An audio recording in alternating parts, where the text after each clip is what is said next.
মেরাজ ও দাদু সহ ঘাস দিতে আসছে। ও দাদু ঘাস ধুতেছে, কিছুক্ষণ পর দেয় ও দাদু দেখে যে মেরাজ নেই। ওর দাদু ওই যে ওইদিকে ঘাস ধোয়। ও হাঁটতে হাঁটতে হাঁটতে হাঁটতে এখানে আসছে। এখানে আসিয়া ওই পানি ছিটিয়ে খাল করে খেলা খেলায়। ওর দাদু ওখান থেকে ডাক দিছে যে মিরাজ এদিকে আয়, শোন।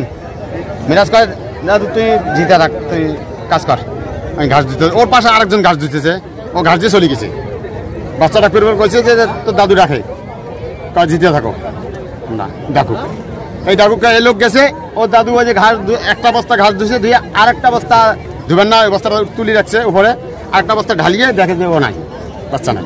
কিন্তু বাচ্চা নাই নাই নাই নাই এই নাই, এই পর্যন্ত ওই যে মনে হয় যে ওই নিচের দিকে নামছে আর উঠতে পারেনি ছোটো বাচ্চা। তো বাচ্চাটার বাবার নাম মোস্তফা, বাচ্চাটার নাম হলো মিরাজ, এই ডিগির নাম হলো মুন্সির ডিগি, পঞ্চগ্রাম লালমনিরহাট থেকে ফায়ার সার্ভিস হচ্ছে, রংপুর থেকে হচ্ছে। ওরা খোঁজাখুঁজি লাগাচ্ছে, এখন পর্যন্ত তার কোনো খোঁজ পাওয়া যায় না।